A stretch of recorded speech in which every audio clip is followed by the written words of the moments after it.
하나님의 크신 은혜와 평강이 함께하기를 축원합니다. 우리 주변에 계신 분들과 함께 인사 나누도록 하겠습니다. 오늘도 잘 오셨습니다. 제 옆에 앉아주셔서 감사합니다. 네, 감사합니다. 예나 지금이나 결혼식은 참 큰 잔치입니다. 신랑 신부를 바라보며 그 아름다운 부부의 탄생을 축하하는 것, 그것은 결혼 당사자뿐만 아니라 참석하는 모든 하객들에게도 큰 기쁨이 됩니다. 어느 날 예수님과 제자들 그리고 어머니까지 갈릴리 가나 혼인잔치에 초대를 받고 결혼식에 참여합니다. 바로 이곳에서 우리가 잘 아는 것처럼 예수님의 첫 번째 기적이 일어나게 되죠. 예수님의 첫 번째 기적이 혼인잔치에서 일어났다라고 하는 것은 참 의미가 있습니다. 예수님의 그 첫 번째 기적이 혼인잔치에서 일어났다. 그것은 앞으로 예수님께서 행하실 기적이 여러 가지 절망과 또 어려운 상황에 있는 여러 많은 사람들에게 천국 혼인잔치와 같은 큰 기쁨을 주기 위함이라고 하는 의미가 담겨져 있습니다. 신랑 되신 예수님을 맞이하는 신부의 마음으로 우리가 이 땅에서 살아가야 한다라고 하는 소망을 심어주기 위해 예수님께서 이 땅에 오셨고 그 마음으로 여러 가지 많은 기적들을 행하셨습니다. 요한계시록 19장 6절 7절 말씀을 보면 할렐루야 주 우리 하나님 전능하신 이가 통치하시도다. 우리가 즐거워하고 크게 기뻐하며 그에게 영광을 돌리세. 어린 양의 혼인 기약이 이르렀으니 라고 말씀합니다. 어린 양의 혼인 잔치가 준비되어 있으니 우리 모두가 함께 즐거워하고 기뻐하자. 요한계시록의 핵심 메시지이기도 합니다. 예수님께서 이 땅 가운데 오셔서 어둡고 절망 가운데 있는 사람들 한 사람 한 사람을 초대하셔서 천국 혼인잔치의 주인공으로 삼아 주시기 위함이라는 말씀이죠. 따라서 오늘 우리가 신앙생활을 하면서 이런 천국 혼인잔치의 기쁨을 알고 살아가야 합니다. 살아가는 삶의 현실이 여러 가지로 힘들고 어렵다 할지라도 천국 혼인잔치에 초대받은 그 마음으로 우리가 소망을 가지고 살아가야 한다는 것이죠. 혼인잔치에 가보면, 결혼식에 가보면 모두가 다 즐거워합니다. 신랑은 신부를 바라보면서, 신부는 신랑을 바라보며 흐뭇해하고 행복한 미래를 꿈꿉니다. 부모들도 마찬가지죠. 자녀들을 이렇게 멋지고 아름답게 잘 키워내고 이제 한 가정을 꾸리게 되는 그 모습을 보면서 뿌듯함과 대견함으로 그 자녀들을 바라봅니다. 그리고 세상에서 그 누구보다도 멋진 신랑과 아름다운 신부를 바라보는 하객들의 마음도 기쁨과 환희로 가득합니다. 혼인잔치, 결혼식에서 우울해하거나 마음이 안 좋거나 속상한 사람은 단 한 명도 찾아볼 수가 없습니다. 우리 삶이 바로 혼인잔치와 같은 그런 기쁨과 환희가 넘쳐나야 한다는 것이죠. 특별히 우리 교회의 분위기가 혼인잔치, 신랑 되신 예수 그리스도를 맞이하는 그런 혼인잔치와 같은 기쁨과 환희가 넘쳐나야 합니다. 그런데 어떤 교회를 가보면 교회 분위기가 너무 침울합니다. 그 교회 가보면 갈 때마다 회개하라고 이야기합니다. 한 주간 동안 무슨 죄를 지었는지 생각해 보십시오. 그리고 그 죄를 심지어 옆에 사람들에게 서로 고백하게 합니다. 한 주간 동안 내가 어떤 죄를 지었는지 그것을 옆 사람에게 이야기하게 합니다. 나는 죄인입니다. 나는 죄인입니다. 그것을 서로에게 고백하게 합니다. 회개를 너무 강조하다 보니 우리의 마음이 너무 무거워집니다. 기쁨과 감사보다 죄책감이 더 많아집니다. 물론 교회에서 회개를 해야 하죠. 우리가 지었던 죄들을 회개하고. 그러나 회개가 전부가 되어서는 안 됩니다. 회개하고 나서는 그 다음 발걸음이 무엇이 되어야 하겠습니까? 용서의 기쁨을 누려야 하고 구원의 감격을 누려야 하고 나를 사랑해 주신 하나님의 그 사랑으로 말미암아 나를 용서해 주신 예수님의 그 은혜로 말미암아 우리가 감사와 기쁨을 안고 돌아가야 합니다.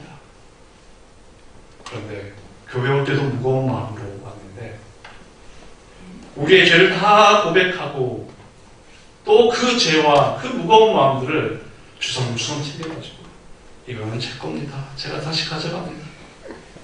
십자가 앞에 우리의 죄와 허물들을 다 내려놓았으면 해결하고 돌아갈 때는 기쁜 마음으로 돌아가야 하는데 다 쏟아내고 내 죄를 다 토해내고 눈물 콧물 다 쏟아내고 집에 갈 때는 또 다 싸가지고 여전히 무거운 마음으로 돌아간다면 우리의 신앙 너무 쳇바퀴 도는 그런 느낌이 아닌가 생각해 봅니다.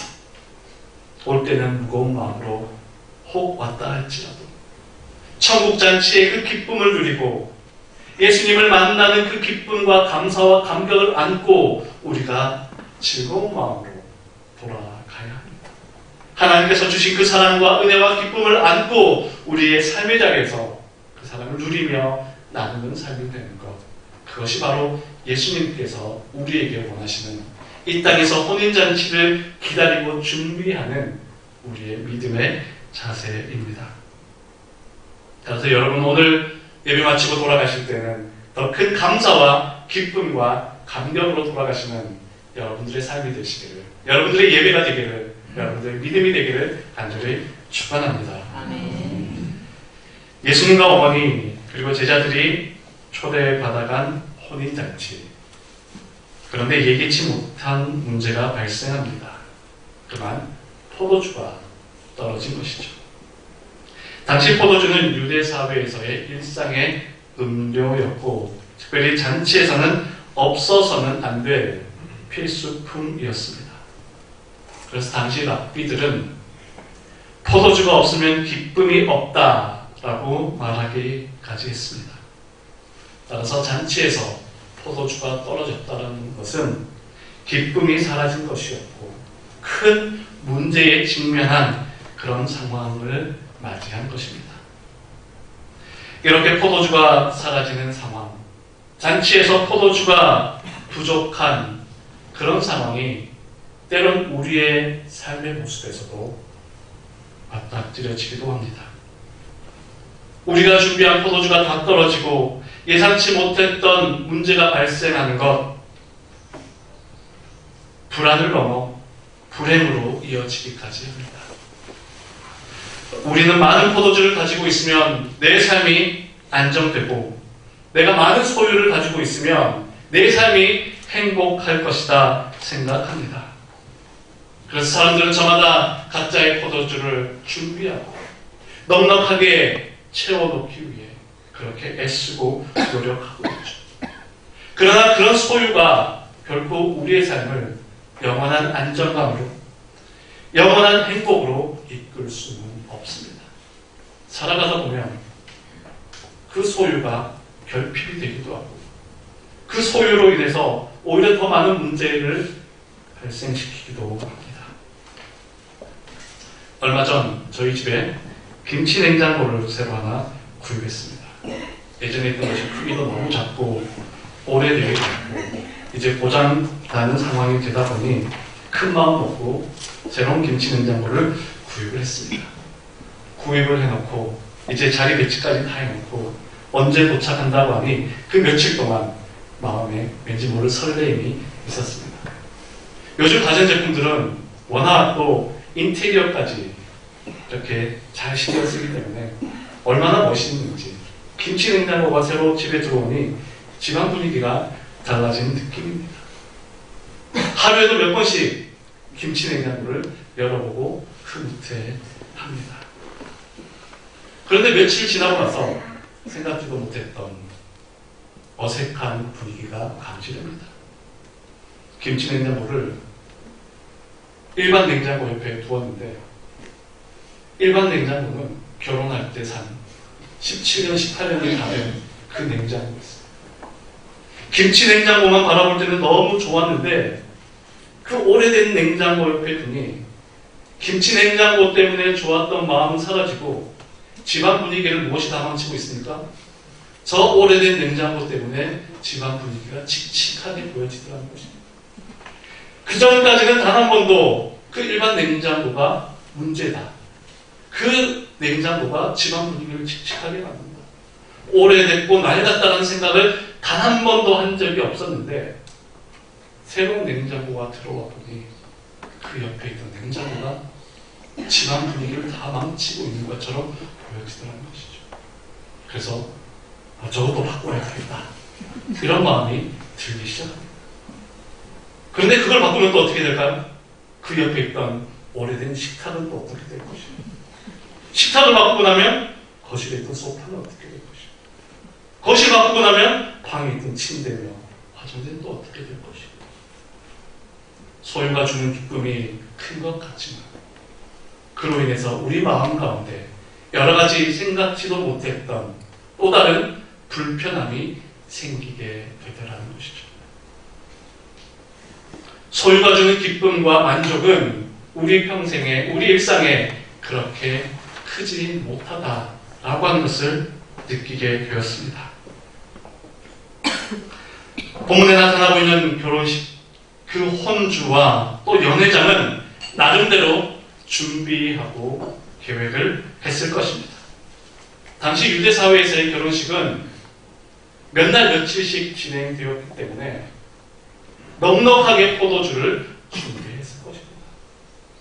하객들이 대충 몇 명 정도 올 것이며 며칠 동안 진행될 것이니 포도주를 얼마만큼 준비하면 되겠다.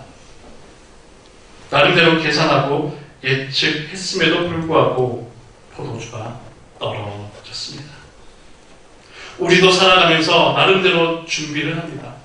계획을 세웁니다. 계산을 합니다. 내 인생 살아가면서 무엇이 필요할지를 생각해보며 이것도 준비하고 저것도 준비합니다. 공부도 하고 스펙도 갖추고 자격증도 준비합니다. 그리고 몇 년 후가 되면 내가 어느 정도까지 되어 있을 거고 또 그 이상의 시간이 지나면 내 인생은 이렇게 될 거야. 나름대로 계획하고 꿈을 꾸고 준비를 합니다. 그러나 우리 인생이 어디 계획한 대로 되겠습니까? 내가 아무리 철저하게 준비하고 계획한다 할지라도 예상치 못했던 문제들이 내 인생 가운데 발생할 수 있다라고 하는 것이죠. 생각지도 못했던 문제, 내 인생의 중요한 포도주가 떨어지는 그런 결핍에 직면했을 때에 우리는 어떻게 해야 하겠습니까? 본문 3절 말씀을 보게 되면 예수의 어머니가 예수에게 이르되 저들에게 포도주가 없다 하니, 포도주가 떨어진 그 사실을 예수님의 어머니가 이제 예수님에게 알려줍니다. 포도주가 떨어진 그 문제를 예수님께 가져왔던 것입니다. 성경학자들에 의하면 예수님의 어머니와 이 혼인잔치의 주인은 친척 관계였다라고 말합니다. 친척 관계였기 때문에 어머니 초대하고 아들 예수님 그리고 제자들까지 이렇게 모두 초대할 수가 있었던 것이죠. 그런데 왜 예수님의 어머니가 이 문제를 예수님에게 이야기했을까요? 친척 관계인이 남의 일이 아니다 생각했을런지도 모르겠습니다. 그리고 제자들을 좀 풀어가지고 이렇게 여기저기 가서 급한 대로 다른 포도주라도 좀 구해오너라, 그렇게 말하기 위함이었을까요? 예수님의 어머니 마리아는 지금 아들 예수님이 누구인지를 누구보다도 잘 알고 있는 분이었습니다. 예수님은 지금까지 단 한 번도 기적을 일으킨 적이 없습니다. 본격적인 공생의 사역을 시작하지 않은 상황입니다. 그러하기에 사람들이 예수가 누구인지를 아직 잘 모르는 그런 상태였죠. 만약에 예수님이 오병이어 사건 이후에 이런 문제가 발생했더라면 사람들은 걱정하지도 않았을 것입니다. 오병이어의 그 기적을 본 사람들은 포도주가 떨어진 정도의 문제는 예수님이 있다면 아무 문제가 아닐 것이다 생각하면 당연히 예수님을 찾아왔겠죠. 그런데 지금 예수님은 공생의 사역을 시작하지도 않았고 어떤 기적을 행한 적도 없는 그런 모습이었습니다. 그러기에 다른 사람들은 예수님이 누구인지, 예수님이 어떤 분인지 다른 이들은 알지 못한 그런 상황이었습니다. 그러나 이 혼인잔치에서 단 한 사람, 누구입니까? 바로 예수님의 어머니 마리아는 예수님이 누구인지를 누구보다도 잘 알고 있는 그런 사람입니다.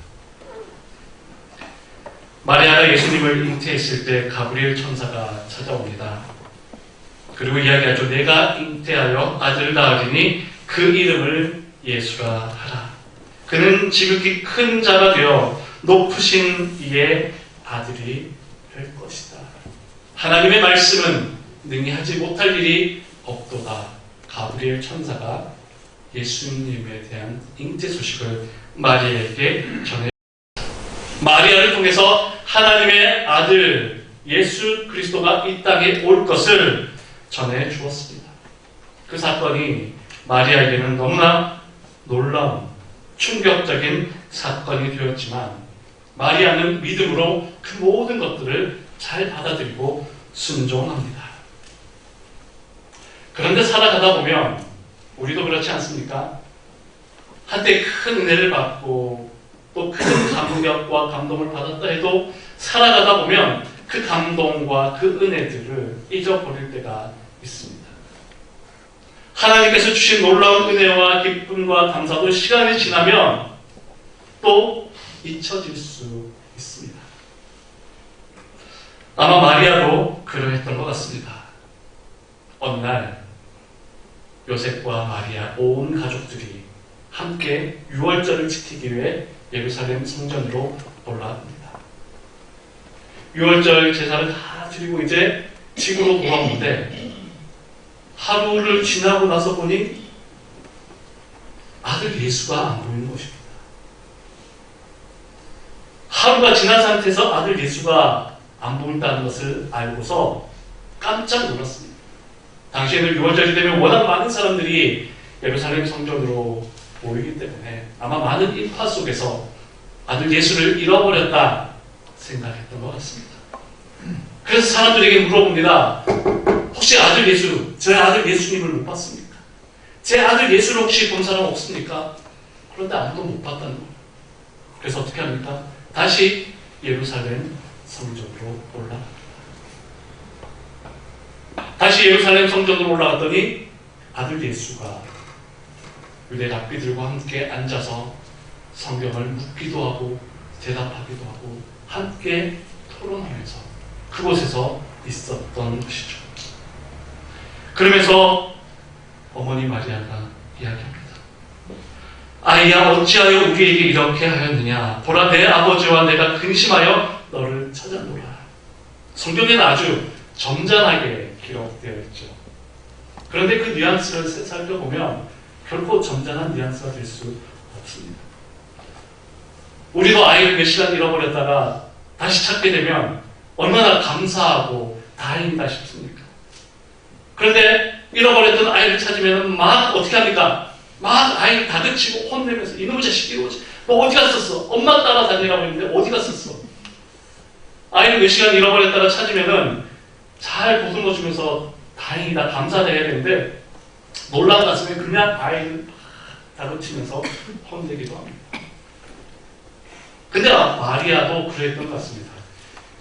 아이야라고 하는 표현이 헬라어로 테크논이라고 하는 말이고요. 이 테크논이라고 하는 말은 아이를 꾸짖을 때, 비난할 때 쓰는 말입니다. 굳이 우리말로 번역한다면 이놈의 자식, 이 정도 되는 표현입니다. 어머니 마리아도 너무나 다급한 마음에 하루 왔다가 아이가 없어진 것을 발견하고 다시 하루를 올라가고 찾기까지 성령에는 3일이 걸렸다고 합니다. 3일 만에 아들 예수를 만났으니 얼마나 놀랐겠습니까?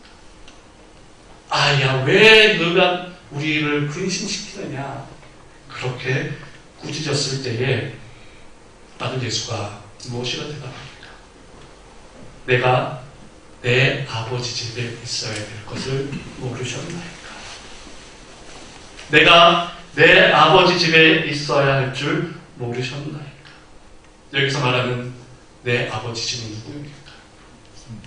바로 하나님 아버지. 나는 하나님의 아들로서 내 아버지 집, 하나님 아버지 집에 있는데 그것을 어머니 모르셨습니까? 그 대답을 들은 마리아는 예수의 그 말을 마음에 두었더라 라고 성경에 기록합니다. 내가 내 아버지 집에 있어야 할 줄을 알지 못하셨나이까? 예수님의 대답을 마리아는 가슴에 새겨 두었습니다. 그 사실을 기억하면서 아, 그래, 이 예수는 내 아들이 아니야.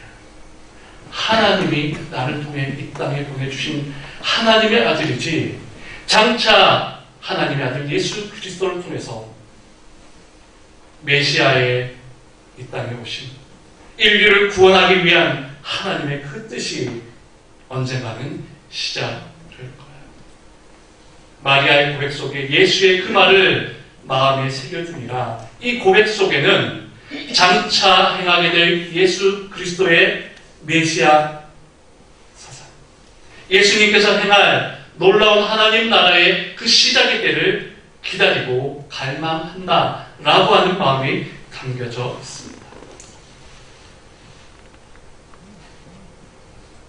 오늘 우리도 마리아와 같은 그런 모습으로 살아갈 수 있기를 소원합니다. 마리아가 한때는 예수님이 어떤 분인지 잊었을 수도 있습니다. 한때는 그냥 내 아들로 생각했을 수도 있겠지만, 그러나 예수님의 그 고백을 통해서 마리아는 하나님의 아들이심을 다시 확인하게 되었습니다.